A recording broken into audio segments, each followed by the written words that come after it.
Welcome to Whistleblower Network News. I am your host, Jane Turner, FBI whistleblower and advocate. It is our honor to share with you these experiences of real life heroes and people of integrity. Welcome to Whistleblower of the Week. And today I have a hero on the air. I have Ed Pierson. He was a former senior manager at Boeing 737 factory in Renton, Washington. He raised concerns to his supervisors about the dangerously unstable production environment and risks to the safety of airplanes. The factory was plagued with overworked employees, chronic part shortages, quality issues, and an unrelenting schedule pressure to deliver MAX airplanes. Ed recommended Boeing leadership shut down production operations before 2 crashes, but sadly, he was ignored. Welcome to Whistleblower of the Week, Ed. It is a pleasure to have you here. Thank you, Jane. I am really honored to be on your podcast. I got to tell you up front, though, I'm a little uncomfortable about the hero tag. That was really kind of you, but I'm just trying to do what I think is right, and I think most people that find themselves whistleblower situations, that's what they're trying to do as well. So just wanted to say that up front, I guess.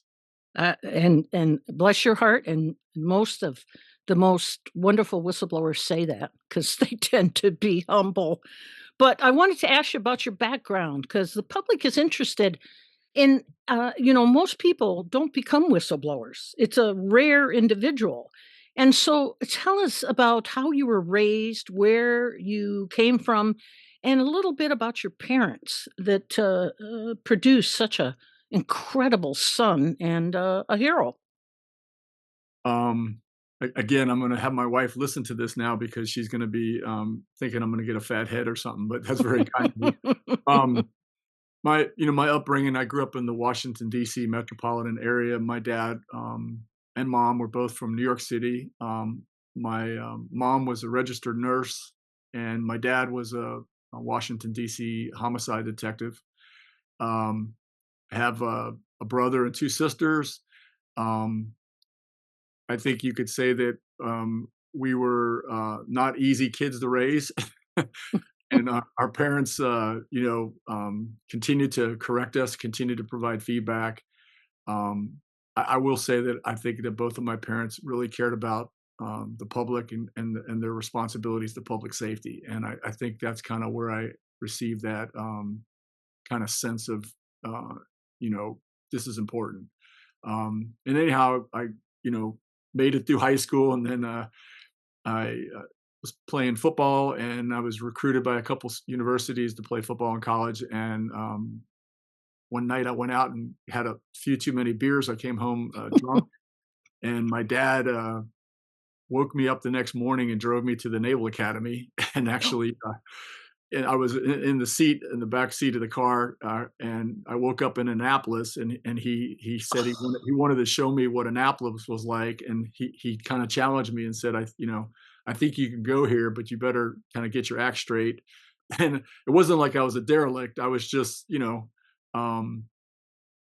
little bit, on the wild end a bit, I guess. And anyhow, I ended up having to go to prep school to get my grades up and my SAT scores up. And then I went and got accepted into Annapolis, which was an incredible opportunity, just Wow. amazing opportunity. And don't know how I made it through there 4 years. I had 2 really outstanding roommates, both of them named Bruce, and several good friends. And anyhow, so I went into flight school after that, and that's kind of where my military career started. And eventually, before when I was in flight school, my wife and I decided we were going to get married soon after, finishing flight school. And then I went on my, first deployment. And after that, I just did, several more years in the Navy. And you had a distinguished career there. I was pretty good career, I think. Yeah. You I had was a very, distinguished career. yeah, And then very in fortunate. 2008, did you retire from, obviously you were in the reserves, the Navy reserves, and Mhm. did you go into Boeing there in 2008? Yeah, I left active duty, and my wife and I, we decided to move out to a Seattle area, Mm. and, decided to join the reserves, and then, worked actually ran a couple small companies, small software companies uh, for several years, and then I was hired by Boeing to work in their as a program management specialist in their 787 program. So that's how I got into Boeing in 2008.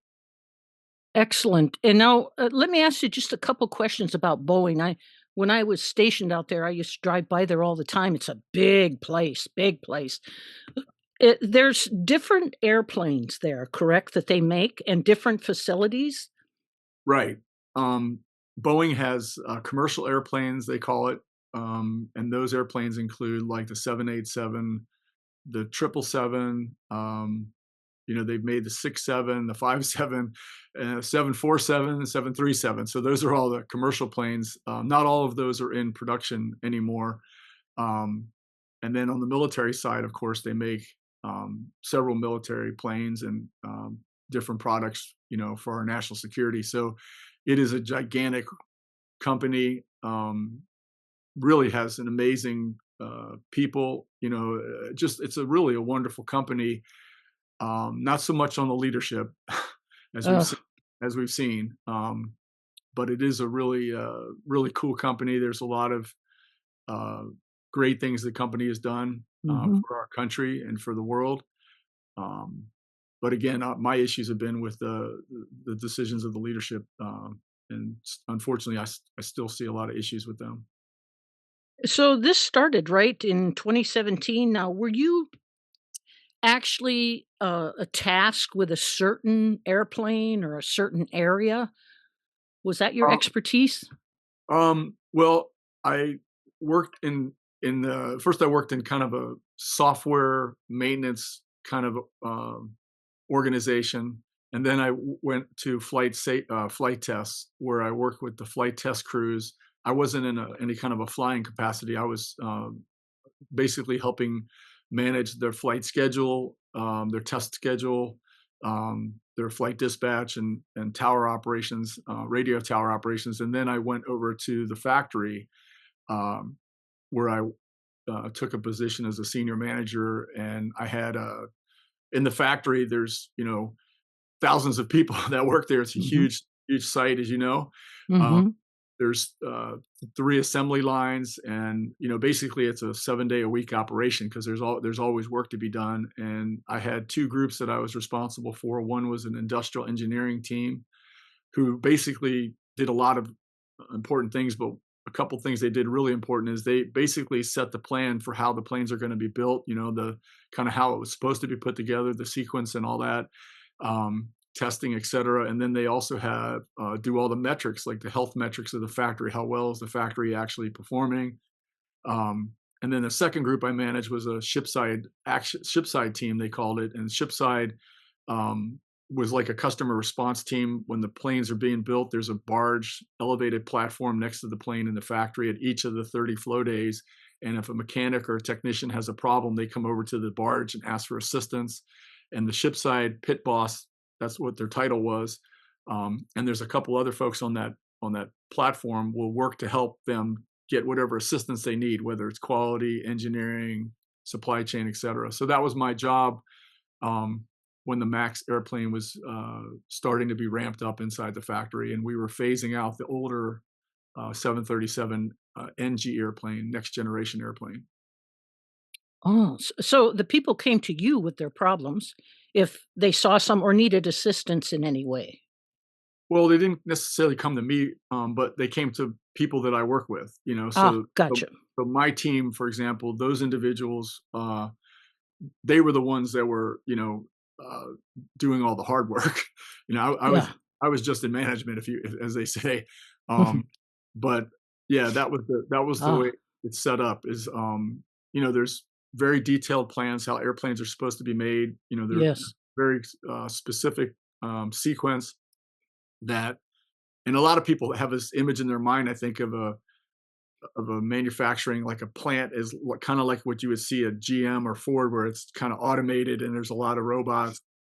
And really, that's not the case. This is people hand making these things. They get these parts, thousands of parts. They come in and they assemble them. In fact, the building where most of the building of the airplane occurs is called final assembly because the plane comes in. There's a fuselage that comes in from Spirit Aerosystems in Wichita, Kansas. It comes in via train, and then the wings are made in a factory next door to the final assembly, and then they come into the building, and then the plane goes down the assembly line, and 10 days later. Wow. 10 days later, you have a plane coming out the door, kind of thing. So it's really a truly amazing feat of U.S. manufacturing, and that's how it's supposed to be done. Now, did you say 7 days a week they operated? Yeah. Well, 24 hours a day or there's 3 shifts, three different okay. shifts, and then Monday through Friday. And then what almost always seemed to happen is there was always work to be done, overtime. Many times it was mandatory. It was mandatory employees to have to work on the weekend. Um, this was one of the real problems that we saw in 2017 or mostly 2018, I should say. We started seeing that um, rush to produce. The leadership was pressuring all the way down the chain to get these planes out the door as fast as possible. And like any job you do, if you Mhm. rush it, you tend to make mistakes. And that's what we were seeing in huge numbers. And it was very concerning. And so a lot of people, not just myself, but a lot of people were, voicing their concerns. I just happened to, go up the chain, so to speak, and try to ring the bell. And I wanna point this out, Ed, because you really hesitate to embrace that title of hero, but there was a lot of people that were aware of this. There was only one who went up the chain, that was you at that time. So, there was something unique about you because a lot of people knew what was going on. In fact, there was a problem with they had subcontracted out, correct? Sometimes these contracted people were not, uh, sometimes up to the skill level that maybe they should have been. Well, it's a gigantic operation. So we have, Mhm, hundreds of suppliers. So the supply chain is really complicated. There's contractors that provide various support around the edges, if you will. I didn't really interact with them so much, but the people that, really the union employees are the ones that are building these planes, and a lot of people I think that it's a bunch of engineers. They think mhm, there's electrical system is being put together by electrical engineers, and the hydraulics, are being put together by engineers that specialize in mhm, hydraulics. But these are union employees who are highly skilled and trained. And if they're, provided the right level of training and the right supervisory support, and they have the tools that they need, and they have the parts when they need them, and they have good quality control support, they do amazing work. And But when they don't have that, and those kind of pillars of stability fall apart, they make mistakes, and they're tired. And at the time when this was going on, some employees were working, 6, 8, 10 weeks straight, where they were not having a day off, where they'd work 5 days and then get what they call designated to work for the weekend. Now the union contract says they're only supposed to have to do this, like, I think it was 3 weeks continuous at the time, which is still like 21 straight days. wow, um, but I don't know about you, but when I'm working on something, if I'm tired, and mhm. you wouldn't want somebody, as my friend Dan would say, you wouldn't want somebody making a washing machine like that, much less an airplane. And so yeah, so that's and maybe because of my military background, I would say there's a pretty high probability, because I flew in the military, and I was a maintenance officer at a time, and a Mhm. squadron CO, and I understand the complexity, a pretty good understanding of what happens when the plane is flying, and how it's when it's operated and things break. And so I was very, very concerned, and just could not convince the senior person to shut down the factory. So And you saw these workers, and I have to tell you, my nephew worked on planes, and one time he showed me a plane he operated on, and I was absolutely stunned at the wiring. I mean, there was just miles and miles of wiring. That's what he worked on, and it looked so complicated. I couldn't believe it. But Boeing always had this great reputation, and but you saw something that was happening. People were overworked. What else was going on there in, 2018, specifically the second, quarter there? um, well, besides the fact that people were working ridiculous hours, we had Mhm. lots of issues with their supply chain. We had parts that weren't showing up. They're all supposed to be very choreographed and come into the factory and flow in at a certain time, and that was not happening. And so what happens is, people don't have their parts. You can't They can't complete their jobs before their shift ends. This throws off the next shift coming in, because now they may not be able to start where they normally start because the person that preceded them didn't get their work completed, and this thing becomes a cascading mess. It's called out of sequence work or traveled work, Oh. and it's very dangerous, a very dangerous practice, because everybody has in their mind that this plane is built and then moves to the next flow day in the factory, and it's built and it's done properly. But what was happening was, it got so bad that we were hanging, I think they're 8,000-pound concrete blocks, orange blocks from the engine pylons, because our engines weren't coming in on time. And so instead of having, and the employees would kind of sarcastically call them gliders.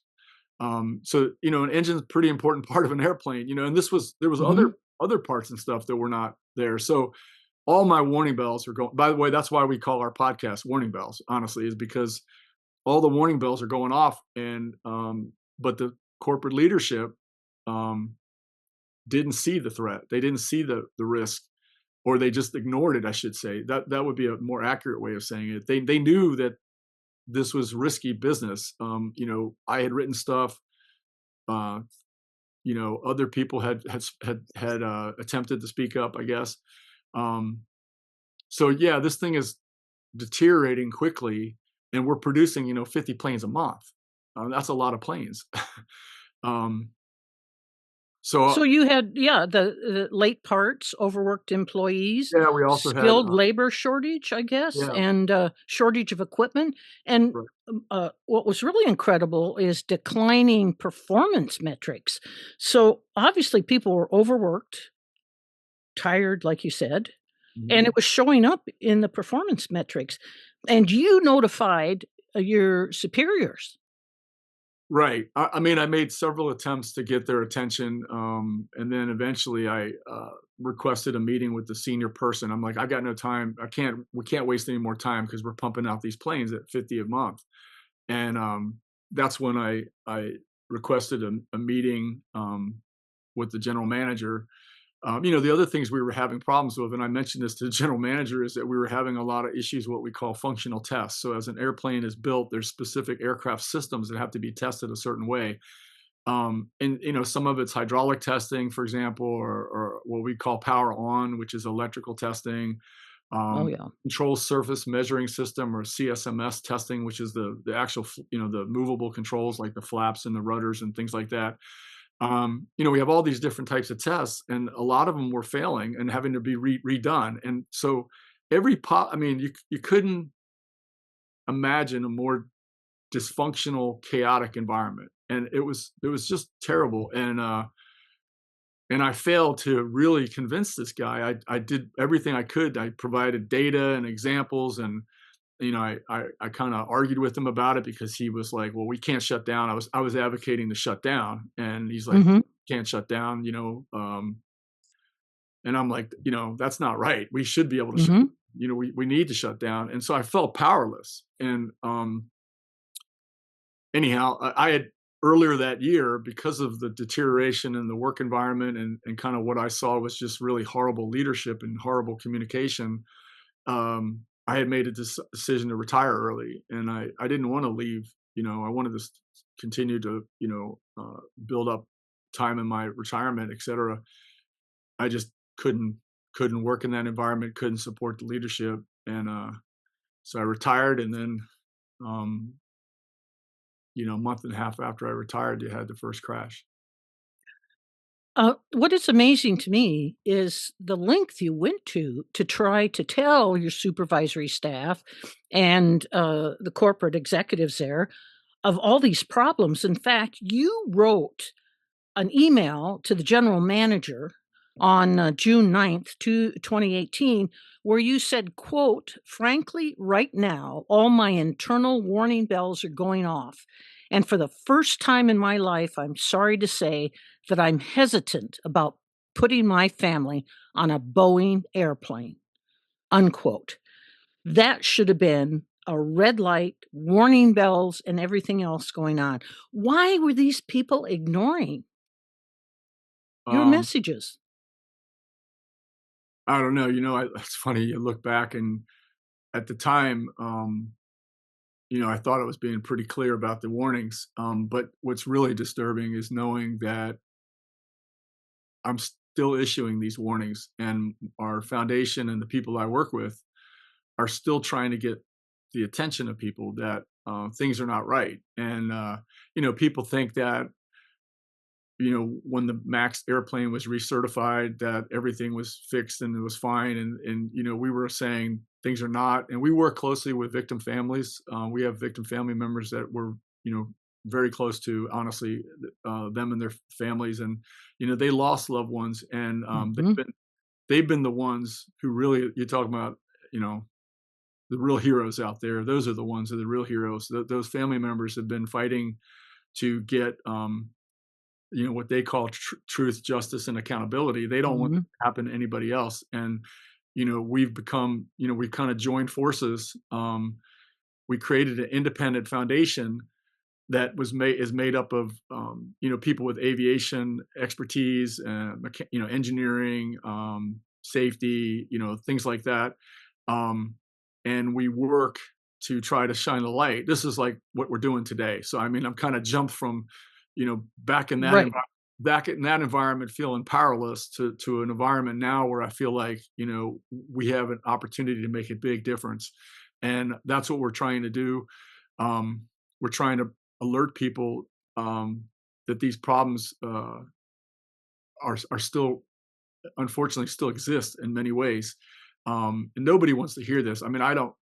Nobody wants to hear this because we all rely on airplanes and we want to fly. And mhm, everybody hears all the messaging, and you heard it after the tragedy that happened in DC, recently. mhm, That, oh, this is the safest form of transportation, and you can't really argue with those stats, but what those of us who have been closely monitoring this know that there's been a deterioration that's occurred because we become complacent. We think that because it's been safe for years, that automatically going to continue. And what we're seeing is that's not the case at all. There's been a lack of investment. There's less training of employees, like in manufacturing, that they reduced the training of employees. Now Boeing is saying they're increasing it again.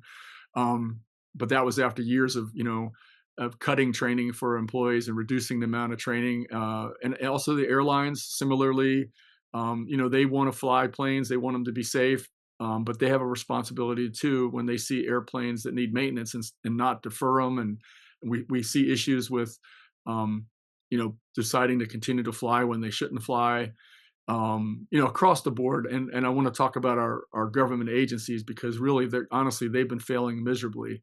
And we've been spending a lot of our effort trying to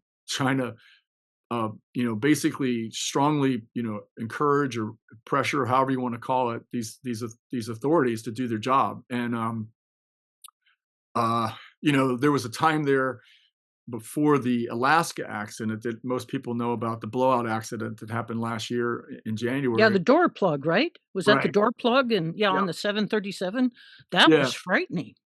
Yeah. And, what was really frustrating is, for the year or two before that, um, we were contacting reporters, we were providing reports and data and our own professional experience and opinions, and we were trying to get their attention, and they wouldn't call us back. They wouldn't. Media wouldn't wouldn't even return our calls. And I don't mean just us, in the foundation. I mean family, victim families who were calling, trying to alert that there was issues. And, I was always saying that there was manufacturing problems because I lived in it. Lived and I saw it, and I have friends that are there, and they kept me informed of what was going on even after I left. And the Alaska accident, all of a sudden the light bulbs went off, and people were like, "Oh, maybe there are problems in manufacturing." And it's Oh. like, hello, that's what we've been saying. I've been ringing that bell for 7 years, Mhm. Mhm. and the FAA went in there and did an audit, and they came out and they said, "Oh, Boeing failed miserably," and they were surprised by it. And you're like, "Wait a minute, that's your damn job. You're the FAA. Mhm. You should be the one telling us. We shouldn't be telling you after an accident." And so lucky that plane didn't crash and kill all those people. Really lucky. Mm. And then even after that, the steps that the FAA has taken are woefully inadequate. They have a list of things they like to say, "Oh, we capped Boeing production of MAX airplanes at 38." Well, the company hasn't even been able to produce more than like 23 on average for the last year. So that's really a meaningless cap. It doesn't. It's a red herring. It doesn't really do anything, and it still doesn't guarantee that those 23 planes or 25 planes are safe. It's just a cap. And then they say they're doing more auditing, but the people I talk to say the people that are auditing don't really understand how this is a uh, Mhm. complicated manufacturing. And they say, hey, these people that are coming in, they don't even know how it's supposed to be built. They're asking the people they're auditing, do you know how it's supposed to, they'll go up to Joe, "Hey, Joe, do you know what you're doing?" And Joe starts explaining and realizes quickly that that auditor probably doesn't have a clue. So they're really checking paperwork more than anything. They Oh. they tell the public that they've got these aviation inspectors out there, these aviation safety inspectors. There's like 11 of them in the factory. When I was there was like 4. 11 is a joke because, like I said, it's a gigantic factory with thousands of people working essentially 7 days a week. Um, so to have 11 people, that it's like meaningless, and they can't cover 3 shifts. They can't cover 30 flow days in several different buildings there.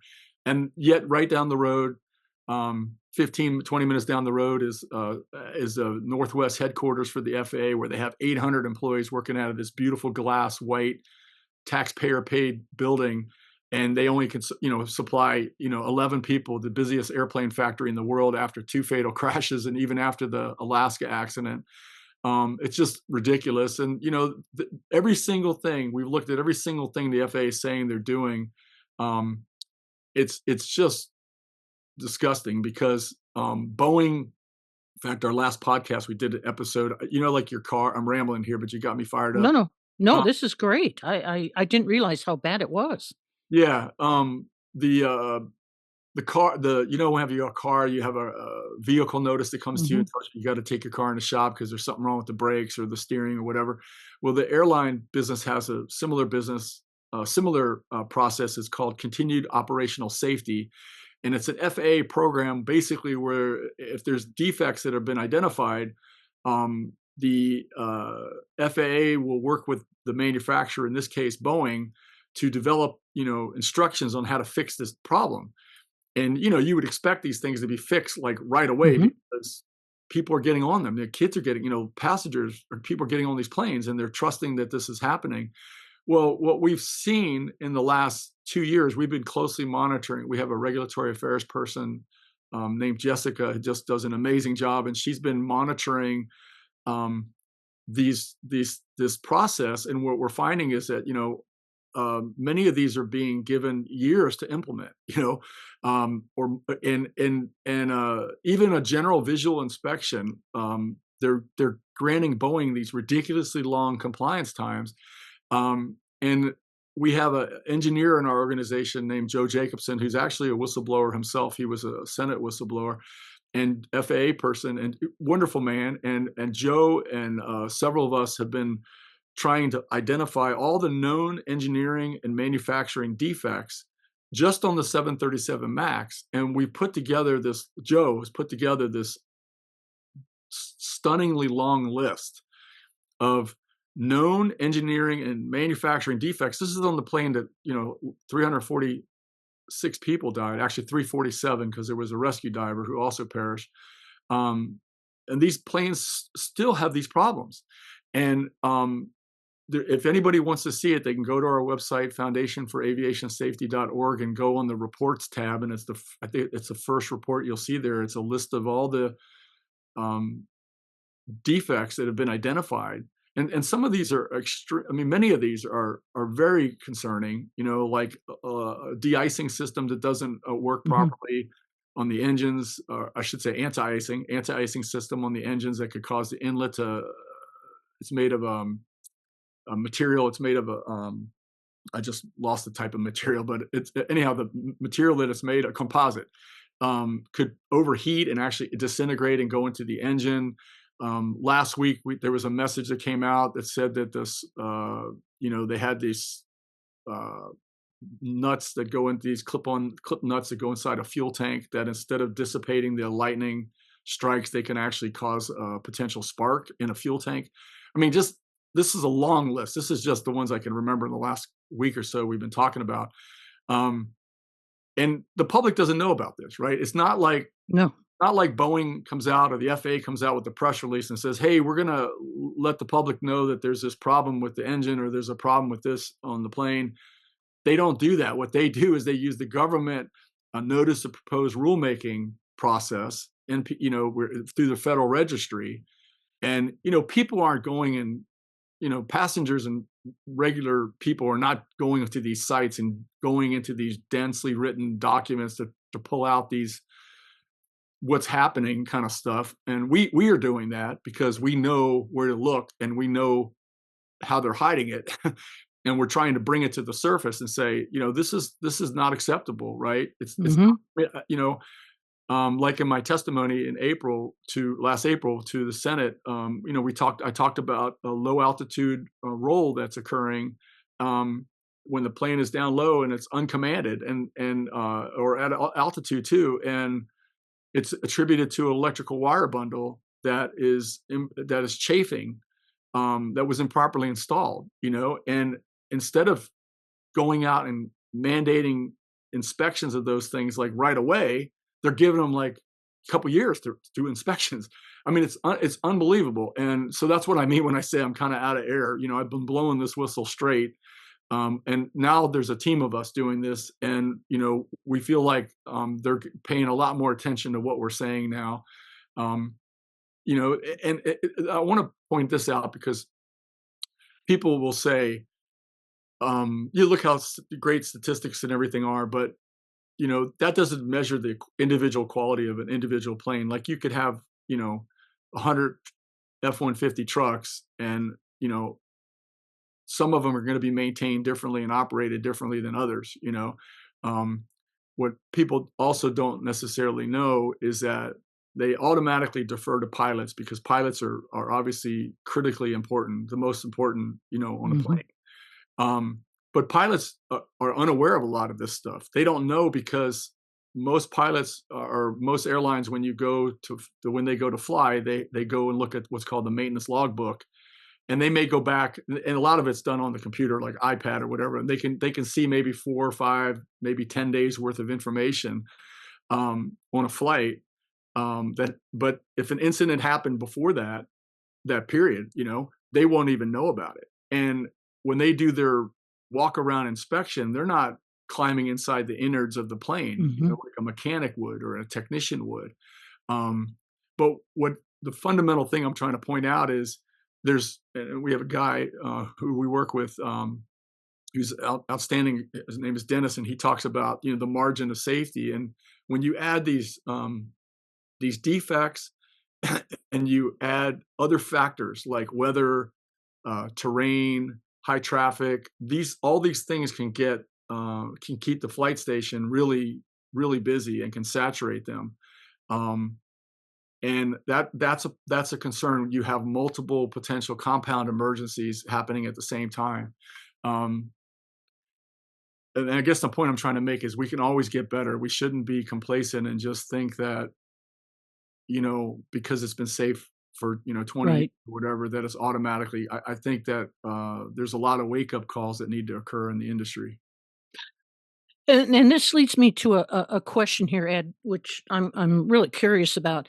You in June and July of 2018, you requested that they shut down the factory due to all these problems that were going on. They denied it, which I don't understand. But then in August, you retired, and then in October, down goes the Lion Air Flight 610. And do you feel that could have been avoided if they had listened to you? Um, Absolutely. A lot Okay. of people, a lot of people, they should have listened to a lot of people. And what people are familiar with is the MCAS software, this maneuvering characteristics augmentation system, the software that has become famous with the MAX disasters because they caused the plane to pitch down and the pilots to lose control and they didn't know about the software and there wasn't proper training, etc. Mm. Um, that was absolutely a contributing factor. Those were major contributing factors. The design of the plane was flawed. The certification of the plane was flawed. But what I was adding to the mix was the manufacturing was flawed. And I was trying to alert them to the possibility that there could be a manufacturing defect that could lead, in the engineering, people call it a latent defect. In the military, we called it a gremlin because it snuck up on you when you least expected. And my personal belief is that had they shut production down and actually looked at some of the quality data, they would have seen functional test failures and other systems failures that occurred. Perhaps they would have recognized something. I can't say for sure that it would have caused that, stop the first crash, but certainly the second crash. That's when I went up to the CEO and the board of directors, Yes. um, tried to get them to stop, went to the NT, anyhow. You're talking about the Ethiopian Flight 302. That was the second one, which was Yeah, shortly afterwards. I mean, unbelievable. yeah, 5 months after 5 months after Lion Air crashed, the Ethiopian plane crashed, and Same airplane, right? 737. same airplane, 737-8 Max, and, between the first crash and the second crash, uh, you know, I don't know what more you got. You go to the You sea. did everything. You did everything. Well, You blew the whistle and you blew it and you blew it and you blew it and you blew it. You sent it to everybody. From what I can see, your letters, your memos, you sent it to NTSB, you sent it to everyone. And you just couldn't get any help. um, Why is that? you feel like you're shouting into a hurricane, as somebody told me. I think, you know, I look back and I'm always Mhm. trying to be reflect on because I'm by far a perfect person. You talk to my wife, she'll be happy to no, I love her dearly. But what I think is that, Mhm. people don't want to hear that. Like they maybe think you are, an alarmist. And I look back and think I could have done some different things. This is I go out occasionally and people come and, like, I met with some University of Virginia students few months back, and a lot of the students were and faculty were asking questions because they're really doing an amazing thing at University of Virginia. I should give a shout out to the professors out there, especially Professor Rosalind Byrne. And what they've been doing in their curriculum is they've been integrating the Boeing story, in leadership and ethics, and integrating it across the engineering department, the whole engineering department, and other parts of the university. And they are, um, of the belief that there's lessons learned here that these students can take. In some of the universities, they teach a leadership class or an ethics class. It's a single kind of off the side thing. Mhm. What the University of Virginia and some other schools are doing is trying to integrate leadership and ethics across the entire curriculum, so that virtually every class they touch upon it in some way, which I think is really just an amazing idea and something that it should be done. I mean, at Annapolis, to be honest, that was already always been the case. They were always teaching Mhm. that across all classes, but to see that being done at other major universities now as a direct result of these tragedies is actually the family members are. happy to hear this kind of stuff because they feel like they're learning from this, and we're trying to make it better, and that's what they want. They don't want their loved ones to be in No. pain. So I'm wandering here a bit, but No, this is all extremely relevant, and I'm, of course, curious. What do you think happened to Boeing? Or it obviously wasn't always there because their planes were known right. for, being quality. What do you think happened to Boeing that resulted in this whole mess? And when you blew the whistle, and you not only blew the whistle, I mean, you were doing everything humanly possible to notify every person who has any affiliation with airlines work or aircraft work. And how many souls were lost on those two accidents? A total of. Hi, we'll be right back with more of Whistleblower of the Week after a quick message from one of our whistleblower friends. Don't go anywhere. Hi, this is Austin Handel, known on social media as Officer Ash, but also known as the Dunwoody Whistleblower, and the Vice Chair of the Lamplighter Project. The Whistleblower News Network strives to be the best source of information on important whistleblower stories. In addition to in-depth interviews with whistleblowers, Whistleblower News Network provides timely coverage of breaking whistleblower news, detailed analysis of whistleblower legislation, court cases, and exclusive investigative reporting on government whistleblower programs. Subscribe to the Whistleblower News Network to stay up to date on all things whistleblowers. There was 346 people, passengers and crew that perished, and then there was a rescue diver, an Indonesia rescue diver, who during the recovery operations. And so there's really 347 people that perished. You asked me about, my vantage point from Boeing, and Mm-hmm. I'm just one person, but I have a pretty strong feeling about this. Mm-hmm. The A lot of people will point to the merger with McDonnell Douglas in 1987 as the turning point of Boeing, because the company really, instead of focusing on the engineering and quality, started focusing too heavily on the finances. And my father-in-law worked at the company then, and he said that was true, that was the case. It was a noticeable shift. However, I want to point out that since then, the company's hired, hundreds, thousands of employees. They've had hundreds of, if not thousands, of new executives. The C-suite has turned over several times. So I don't attribute this all. I don't give them a buy-in and say this was all set in motion because of McDonnell Douglas. It's a lot more insidious than that. And I think what it really is a breakdown. This is my vantage point. It's in fact, I'll tell you, since the number of employees that work at Boeing, there's a large number of them. I want to say it's 25%. They weren't even born in 1997, right? So they Wow. weren't indoctrinated on Jack Welch's financial principles and all that. I think what it is, it's been a breakdown of leadership and ethics. And I think that when I speak of leadership, I don't just mean at the top, like the board of directors and the C-suite and the senior officials. Of course, they are leaders. I'm talking about all the way down to the factory floor, where you have employees who are team leaders, who are kind of helping guide new employees. I mean, they're in a leadership capacity. So is that employee, that brand new employee who's putting that part on the plane.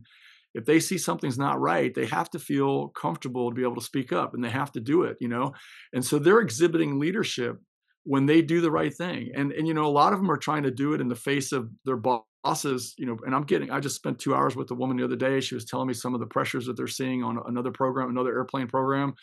But when you have individuals at different levels in leadership who have misguided priorities, who say one thing but do something else, that has an effect on the people below them. And we've all worked in those high performing, or Mm-hmm. hopefully have worked in those high performing teams where you have a leader that really cares about people, genuinely is compassionate and wants the person to be successful, Mm-hmm. and isn't the person that just orders people down. I'm being a boss and just shut up and do what I say kind of thing.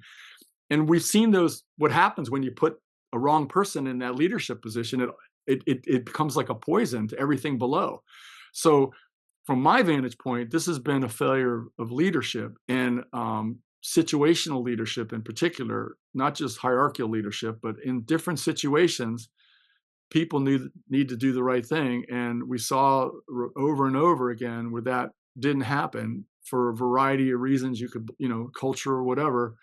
So I'm much more inclined to believe that Boeing's deterioration has been chronic systemic leadership failures, not necessarily all due to to this merger that happened. It certainly didn't help the company, but and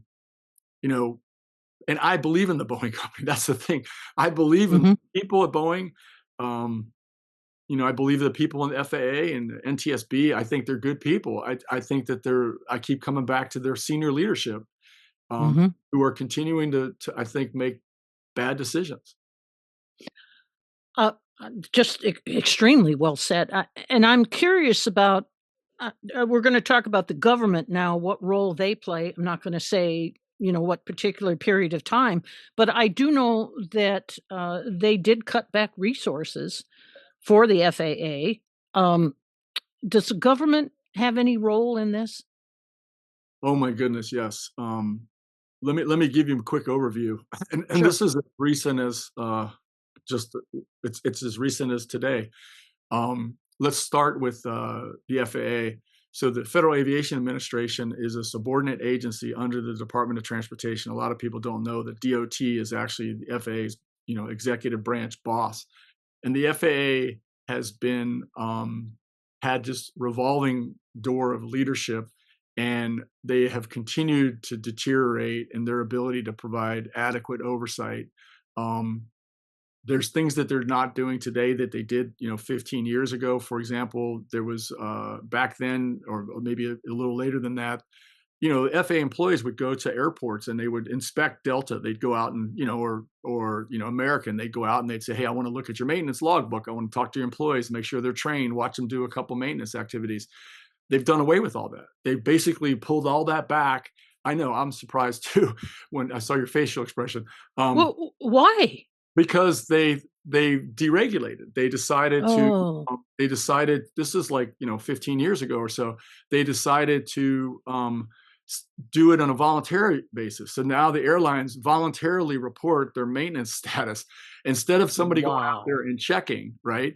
And I was surprised. I found that out when I talked to Joe Jacobson about it last year, and I was like, what do you mean? When did they stop? Wow. He's like, Ed, they stopped doing that years ago. I told you the problems with this continued operational safety program, which is just a mess. We've been told that there's a huge backlog because they haven't properly staffed. That organization should be staffed at the highest possible level because it's dealing with in-service airplanes.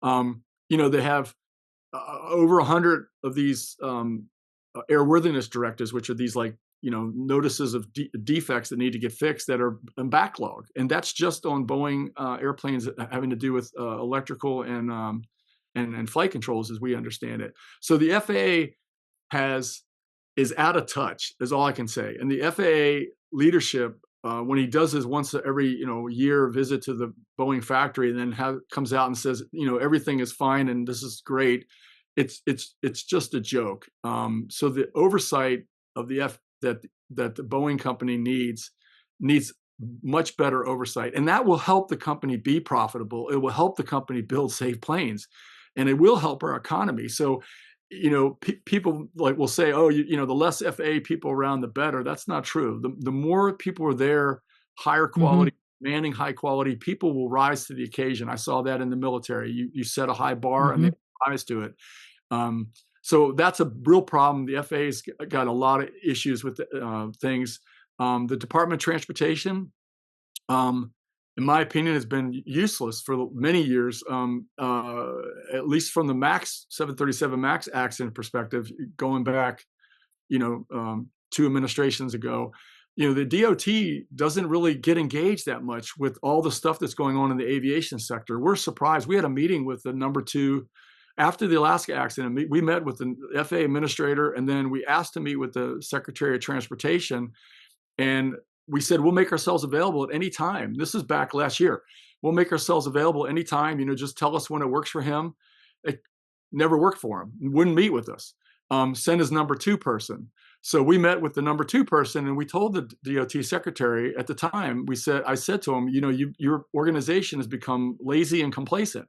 You're Yeah. not engaged. The Senate staff, congressional staffers at the Senate and the House, those individuals deserve a huge amount of credit because they've been the ones doing the lion's share of the investigating and the work around all the stuff going on in the aviation sector, not the DOT, even though DOT has, $100 billion budget, and they should be. This is a subordinate agency. It's like the Navy under the Secretary of Defense, right? Mhm. This Department of Transportation, in my opinion, has done nothing to help aviation safety. The only time you saw Secretary Buttigieg come out was when the weather was bad and the traffic was obvious. Everybody knew there was bad, Wow. bad issues with flight cancellations or things like that. We wrote to him, we emailed him, we offered to fly in and meet and talk.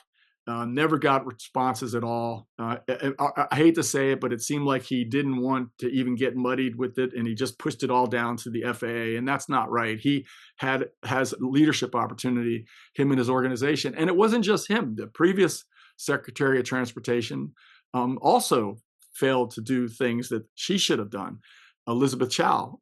So this is my opinion now. So this is what we've seen in the Department of Transportation. It's not been doing their job overseeing the FAA effectively. I would have the FAA administrator in my office every week explaining to me, tell me what happened safety wise, any significant events that are occurring, what are you guys doing, all that, what resources you need, et cetera. And then the NTSB, I want to just tell you, with the National Transportation Safety Board, I'm getting emotional here because, I've been trying to get them to act for 7 straight years.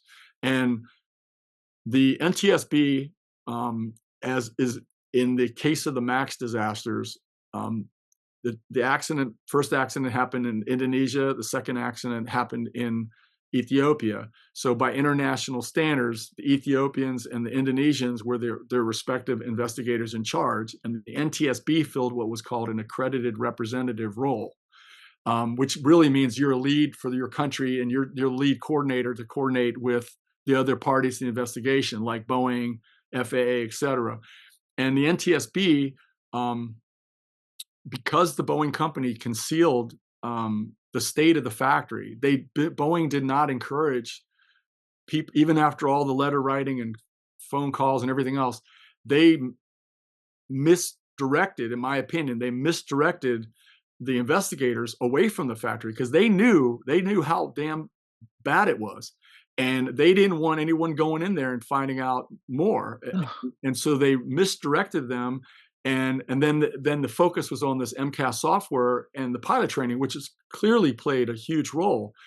But what we found and through investigating for 7 years is that we've seen that those airplanes had manufacturing defects in them that caused their sensors to send that faulty data to MCAS.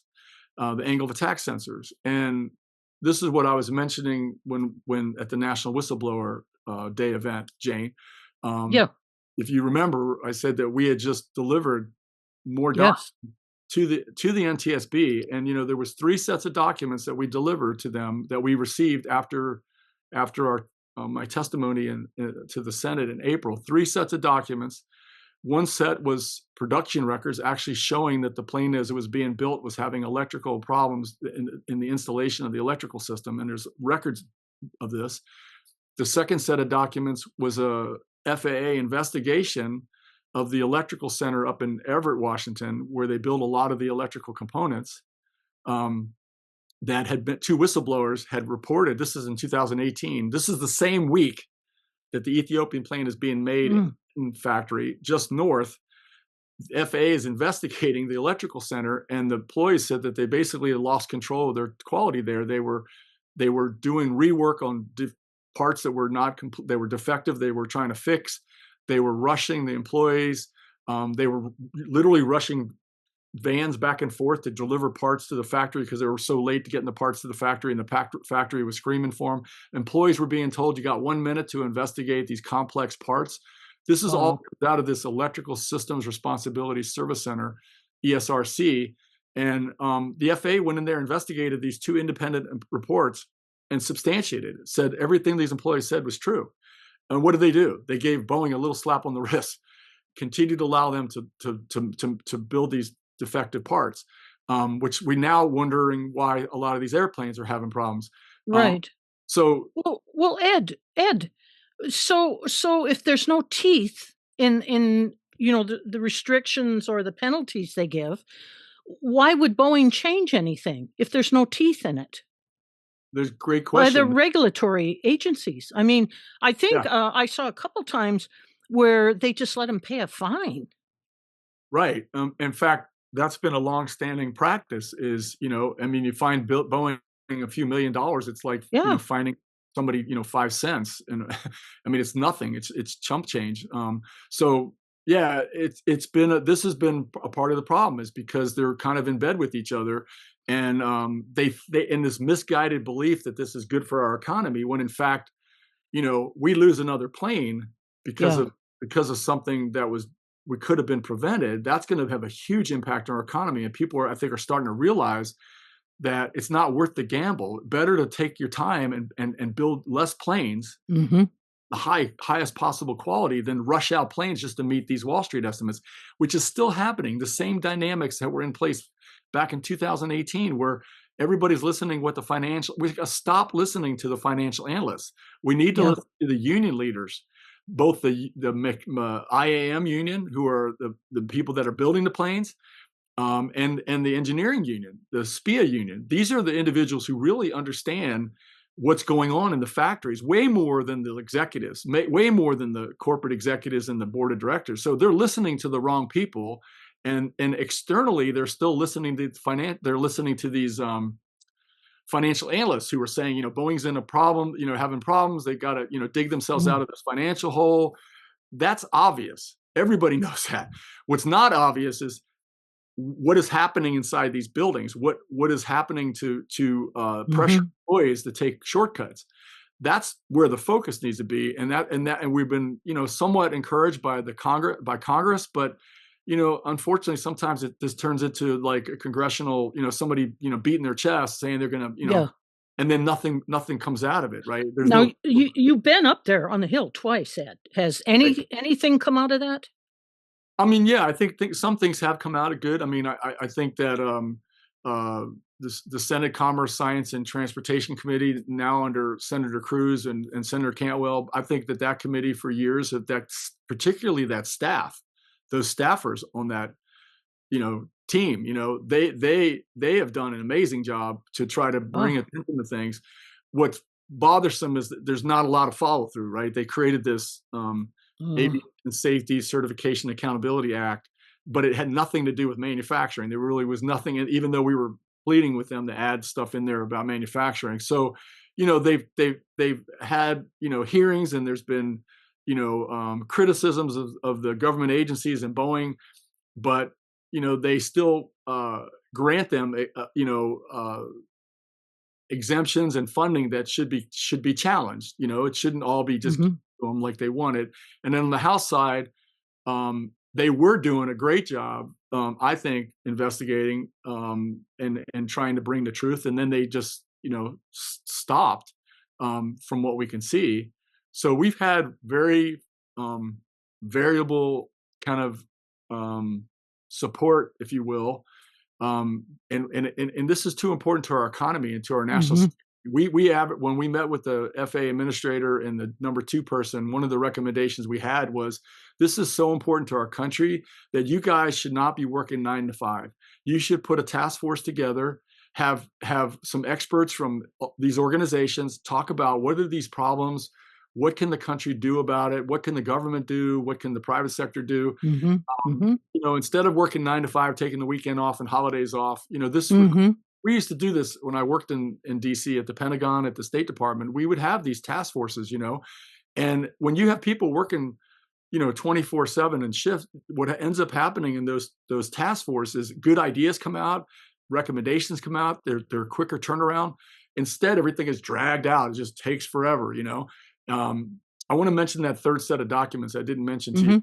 that came out, and this is specifically to the NTSB. The third set of documents, take a breath here. Third set of documents, what I mentioned during the National Whistleblower Day event is that in December 2018, when the Ethiopian plane was less than a month old, they were coming into land and they were at 1,000 feet above the ground, and the plane uncommanded roll, which is not good. And the pilots recovered. The Ethiopian Airlines communicated to the Boeing company, hey, we had this incident, we're trying to troubleshoot. We don't know what caused it. We need your help. And Boeing said, well, check this, basically gave them basic maintenance advice. Check the connectors, check the wiring, do a continuity check, pretty basic advice. Mm-hmm. And they did that. And then they came back and Boeing said, well, send us the flight data recorder information. So they downloaded the black box information. This was before the crash. The plane's a month old. They send it, the Ethiopian Airlines sends it to Boeing. Boeing comes back and analyzes it. Their engineers come back and tell the Ethiopians that we analyzed the data and we suspect that there's an intermittent fault in the wiring. Oh. Yeah. That's a pretty big deal, right? That's a big deal. Those three sets of documents that I just described, none of them were passed to the international investigators. Why? Well, the only reason you could think of is that the Boeing company didn't want people to know this. They didn't want, because it points right back to manufacturing. Right, right. And the FAA didn't I think want people to know about this because it showed how horrible job that they were allowing this manufacturing to occur and right under their nose. And this and there's liability issues, Ed, right? I mean, if they if they said, we screwed up, then there's liability there, but they could have saved 300 and some lives.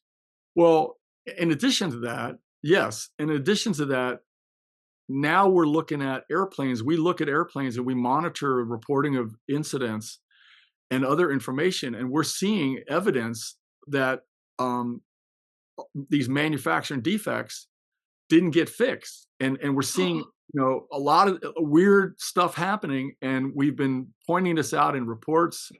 We've been writing letters. We've been saying, and the truth is, had the NTSB actually helped the investigators go in and investigate manufacturing in the factory and look at this stuff, we wouldn't have produced another 1,000 more airplanes that are potentially got defects in them. Right. And just to make matters worse, and I hate saying this because I just, I'm more concerned now as a retired Boeing manager than I was as an active duty, or military person or as a squadron commanding officer. I mean, because I can visualize this so easily now.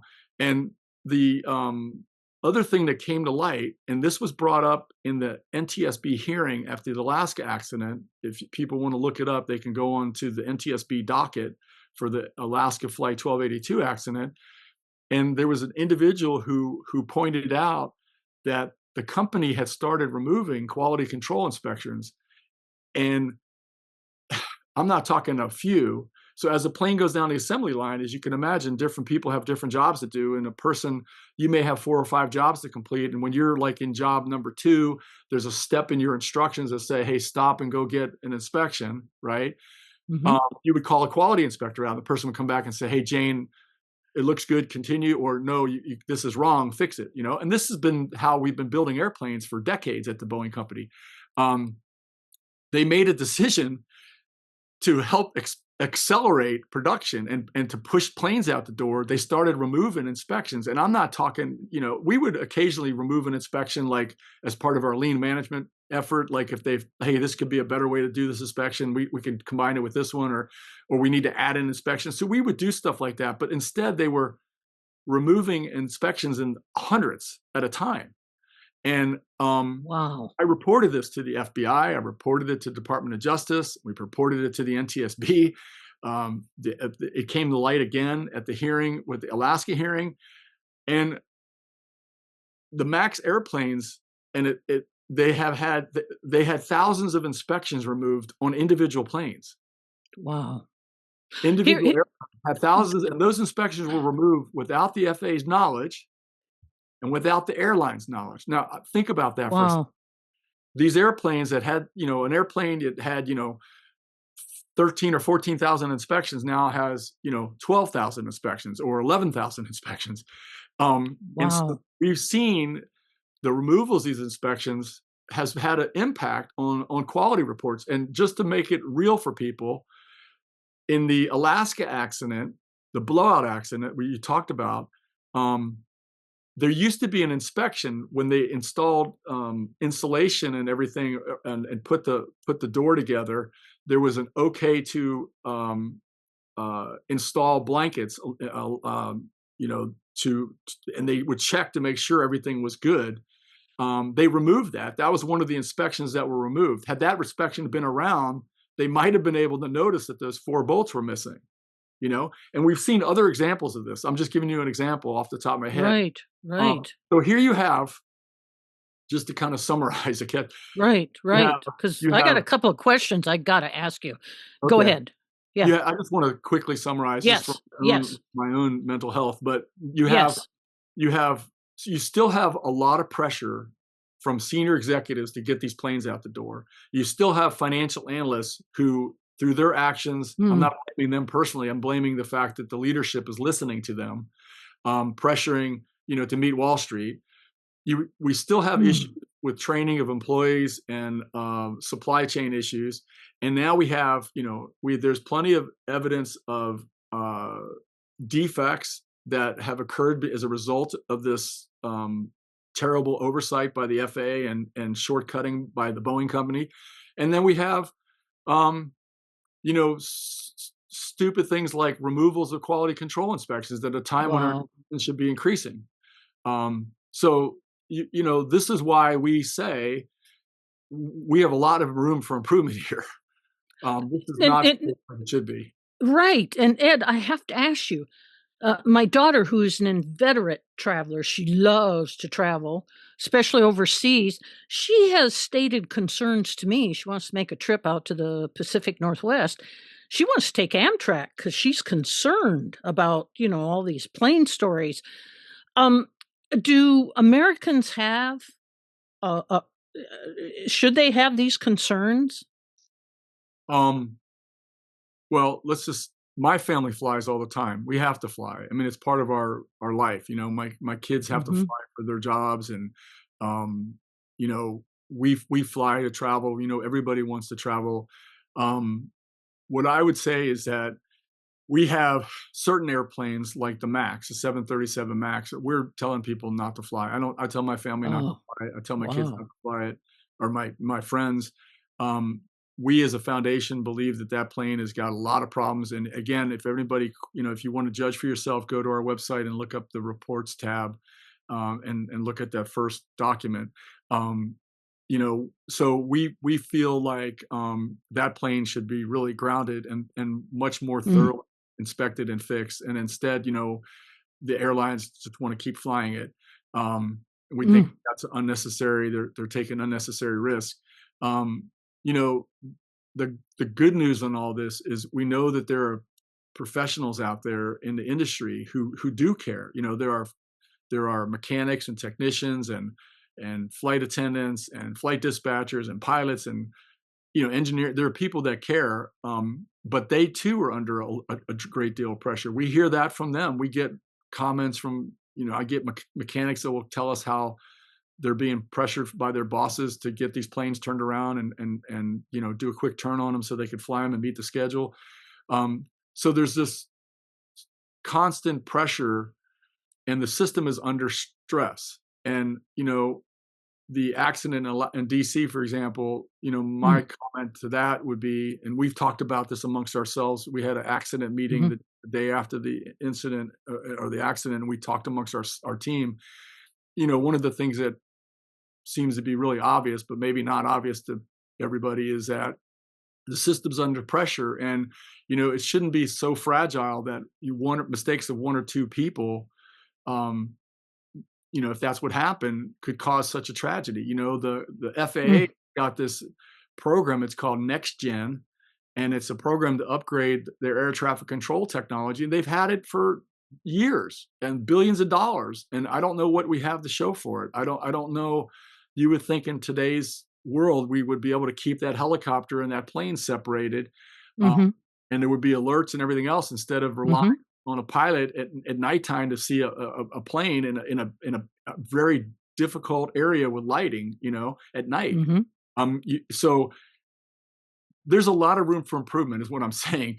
And, Right. we could sit back and just say, hey, it's statistically great and there's no problems, and let everything to continue to deteriorate. Or we could take a different approach. It's like a champion football team, right? I had my high school, we were pretty lucky because we had one of the best coaches you can imagine. He ended up being in the Coaches Hall of Fame. But when we were in high school, he would say, we're champions, right? We're champions, but it's a lot harder staying a champion than Right. getting there. And I think that's how we got to think. You got to like, okay, yes, for all the hard work, all these, millions of people in the aviation industry, we need to continue to improve. We need to continue to look for ways to improve. Young people who are coming out there need to help us. Mhm. We have a university student we're working with in University of Virginia, and we have other universities that we're going to reach out and touch because we'd like to get them involved in this. And this individual's got incredible talent, and you're like so encouraged to see this person. I don't think she'd be embarrassed. Her name's Nikita. And Nikita is just amazing. And here she is. She's an aerospace engineering student, a fourth year student. Wow. She wants to get into the aviation industry, and she's helping us analyze data and do things like that. And so that's what I'm trying to say. I think we as a country, we need to remain champions, but we're only going to do that if we stop dismissing this and downplaying them. And those well said, Ed. Well said. I want to point out. I want to name John Barnett, who was a Boeing whistleblower, and also Joshua Dean. Both have deceased. John Barnett killed himself. Joshua, I have no doubt his autoimmune system was compromised being a whistleblower, and he died in the hospital. But how are you coping with all this stress that comes with being a whistleblower? And you've established this foundation. And so you have the presence to obviously something is driving you to do this incredible job. Because I want you to talk about your foundation just for a couple minutes, because you are making a huge difference. So, what is compelling you? What is driving you? What is happening that you're able to take on this heavy load? Well, first, I used to be a coach in high school football, and I'm reminded that it's about the team, right? And we have a whole team of people that are helping us. Oh, So it's not me alone by a long shot. There was times when it certainly felt that way, and I've mhm, described it, being on that island with a bunch of sharks swimming around. But for the last couple of years, we've converted that into a team of people who have share values and want to make things safer. But really, the drive I think comes from the victim families that we've interacted with. When we talk to them and um, we hear their stories and we work with them, and like I said, we watch the effort that they're going. I mean, I don't know if I could, function on a basic level if some of these things happen to my family. I don't know if I could do it. And they're out there fighting for all of us. So that's amazing driver to all of this is that those families want to see improvements. When the people start throwing stats around, it really doesn't mean anything to those people, right? Like mhm. those stats Sh- didn't help save their child or their loved one. So I Yeah. think that's a big driver. I'm also kind of action orientated by nature, and I don't I think because my dad and my mom were kind of tough New Yorkers, and they would tell me to get up and keep fighting, and that's what I learned. So, but really, it comes down to the people, and like when we interact with these universities, and we're just now really starting to interact. I have a presentation I'm giving on Monday to a university, RPI in New York.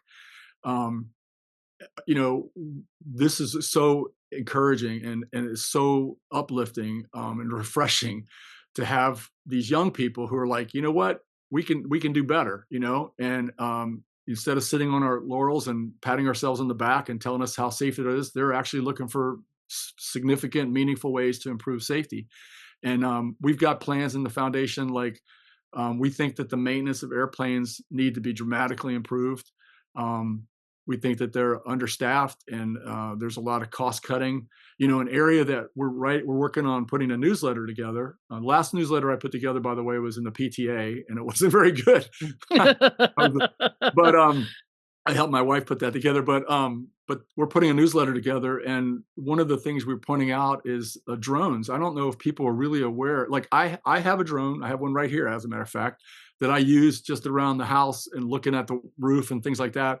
What people don't know is there's been a lot of near misses with drones and commercial airplanes. And, we just looked at some data, NASA data, just since October, there was at least 28 incidents, pretty serious incidents where drones were in the vicinity of airplanes, and there was near miss reports and drones flying in controlled airspace that they weren't allowed to fly in.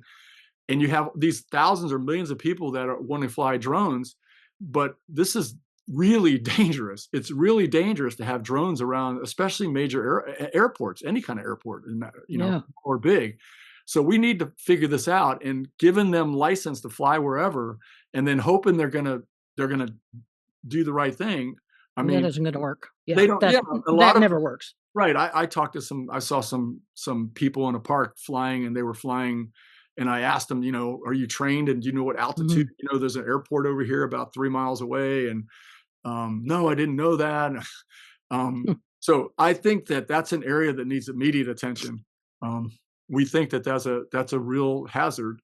So my point in all this, Jane, is not to be an alarmist. It's not to tell people to fly. It's not to say that this isn't fixable. It's all fixable, but we have to approach it like we would if we wanted to remain champions. I hear you. And give us the name of your foundation and how people can go to that website, get your newsletter, contribute, do whatever can be done there. What is the name of your website? The foundation is called the Foundation for Aviation Safety, and the website is foundationforaviationsafety.org.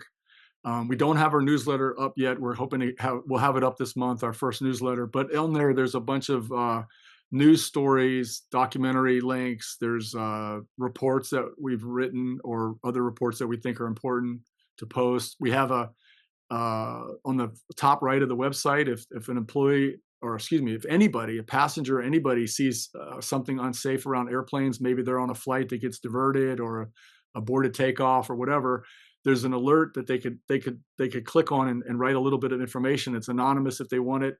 It's a report, a safety report, because sometimes these things go unaddressed, and so. And then we also have an incident reports page where we list all the 737 MAX issues that we're tracking. So anyhow, there's a lot of information on the website. And, good. And we'll post a link at Whistleblower Network News where this podcast will appear. We'll make sure we post a link to your website. And I have to tell you, Ed, you are a hero. And whether you want to take that title or not, you are.